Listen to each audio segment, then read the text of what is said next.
21 दिसंबर 2024 को 55th GST council meeting held की गई। काउंसिल मीटिंग में जो भी डिस्कशंस या रिकमेंडेशंस हुए वह एप्लीकेबल तभी किए जाएंगे जब उनके कॉरस्पॉन्डिंग नोटिफिकेशंस या सर्कुलर इश्यू हो जाएंगे। आज इस सेशन में हम आपके साथ डिस्कस करते हैं कि 55th जीएसटी काउंसिल मीटिंग में जीएसटी में क्या मेजर चेंजेस रिकमेंड किए गए हैं।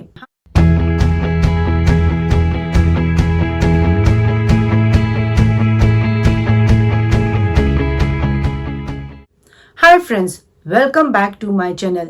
यदि आपने अभी तक मेरा चैनल सब्सक्राइब नहीं किया है तो subscribe my channel and press the bell icon ताकि आपको इस तरह की वैल्यूएबल इंफॉर्मेशंस की नोटिफिकेशंस मिलती रहे। Like the video and share with your friends and relatives in order to create awareness. सबसे पहले हम आपके साथ डिस्कस करते हैं चेंज इन जीएसटी रेट्स जो 55th जीएसटी काउंसिल मीटिंग में रिकमेंड किए गए। फोर्टिफाइड राइस कर्नल्स के जीएसटी रेट को 18% से रिड्यूस करके 5% कर दिया गया है। वहीं जीन थेरेपी को जीएसटी में एग्जेम्प्ट रखा गया है। किशमिश और काली मिर्च जो एग्रीकल्चर्स द्वारा डायरेक्टली सप्लाई की जाएगी उस पे कोई भी जीएसटी एप्लीकेबल नहीं किया जाएगा। यूज ईवीज और स्मॉल व्हीकल्स पर जीएसटी रेट को 12% से इंक्रीज करके 18% कर दिया गया है। आम नागरिकों के लिए यूज ईवीज और स्मॉल व्हीकल्स को खरीदने बेचने पर 12% ही जीएसटी लगेगा। अगर कोई C2C सप्लाई है या C2B सप्लाई है उस केस में जीएसटी 12% ही एप्लीकेबल होगा। इसका इम्पैक्ट कार डीलर्स पर ही एप्लीकेबल होगा। यदि ये कार डीलर्स ओल्ड ईवीज और स्मॉल व्हीकल को मार्केट में किसी भी कस्टमर को सेल करते हैं उस केस में GST at the rate of 18% applicable किया जाएगा।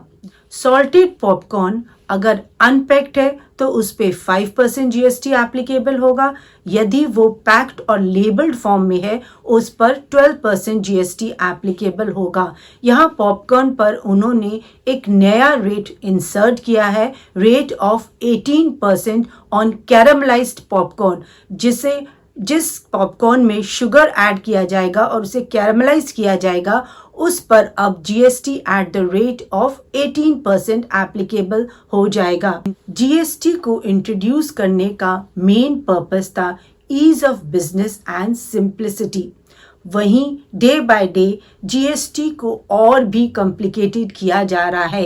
एक ही प्रोडक्ट पर आप 3 डिफरेंट रेट्स एप्लीकेबल कर लोगों के बीच कंफ्यूजन क्रिएट किया जा रहा है।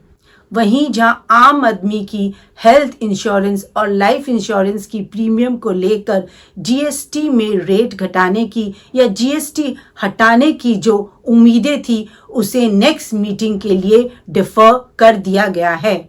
नोटिफिकेशन नंबर 9 2024 जो 8 अक्टूबर 2024 को इशू किया गया था और उसे एप्लीकेबल किया गया था 10 अक्टूबर 2024। जब भी एक अनरजिस्टर्ड पर्सन अपनी कमर्शियल प्रॉपर्टी को किसी रजिस्टर्ड पर्सन को रेंट पर देगा उस केस में रजिस्टर्ड पर्सन की लायबिलिटी हो जाएगी उस पर आरसीएम पे करने की। 55th जीएसटी काउंसिल मीटिंग में कंपोजिशन डीलर को एंट्री नंबर 5A-B से यहाँ एक्सक्लूड कर दिया गया है क्योंकि कंपोजिशन डीलर अगर वो आरसीएम में जीएसटी पे करते हैं तो उनके पास आईटीसी अवेल करने का कोई ऑप्शन नहीं रह जाता, इसलिए उन्हें इस एंट्री से एक्सक्लूड कर दिया गया है। Measures for facilitation of trade में हम आपके साथ डिस्कस करेंगे issues pertaining to taxabilities of vouchers. In a move to address the long-standing concern regarding the taxability of watches under GST, the Council made the following recommendation. Section 12(4) जो कि deal करता है time of supply for vouchers and Section 13(4) time of supply for services related to voucher को GST act से omit किया जाएगा और साथ साथ रूल 32(6) को भी जीएसटी रूल 2017 से omit किया जाएगा in order to resolve the ambiguity related to the taxability of vouchers.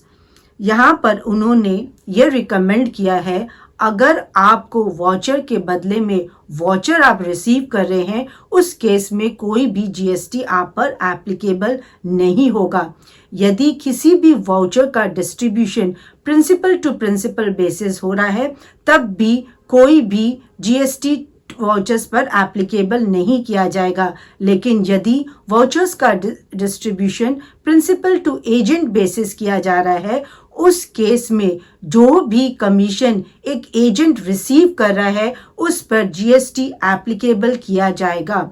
Vouchers से रिलेटेड जो भी सर्विसेज जैसे कि एडवर्टीजमेंट, को ब्रांडिंग, मार्केटिंग या प्रमोशन या टेक्निकल सपोर्ट या कस्टमाइजेशन है, उस पर भी जीएसटी एप्लीकेबल किया जाएगा. यदि आपका वाउचर अनरिडीम है, उस केस में भी कोई भी जीएसटी एप्लीकेबल नहीं किया जाएगा. जीएसटीआर 9C की लेट फाइलिंग के रिगार्ड भी कंसल मीटिंग में कुछ रिकमेंडेशंस दिए गए. यदि किसी भी टैक्स पेयर ने फाइनेंशियल ईयर 17-18 से फाइनेंशियल ईयर 22-23 तक अपनी जीएसटीआर 9 तो टाइमली फाइल कर दी, पर जीएसटीआर 9C उन्होंने फाइल नहीं की है, और उस 9C को अगर वो 31 मार्च 2025 तक फाइल कर देते हैं, उस केस में उनकी पूरी की पूरी जीएसटीआर 9C की लेट फी को वेव कर दिया जाएगा.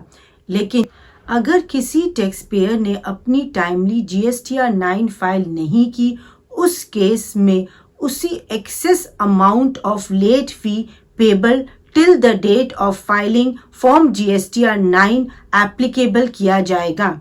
Section 17(5)(d of CGST act 2017 में रेट्रोस्पेक्टिव अमेंडमेंट किया गया है विद इफेक्ट फ्रॉम 1 जुलाई 2017.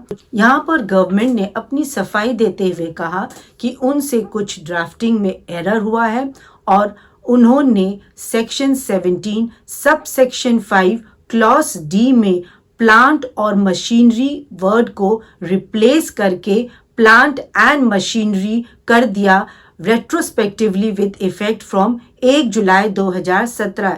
ऐसे करने से उन्होंने सुप्रीम कोर्ट के जजमेंट को ही पलट कर रख दिया. सुप्रीम कोर्ट का judgment in case of Safari Retreat SSC के फेवर में आया था. सेक्शन 107 और सेक्शन 112 ऑफ सीजीएसटी एक्ट में अमेंडमेंट लाने की रिकमेंडेशंस की गई है.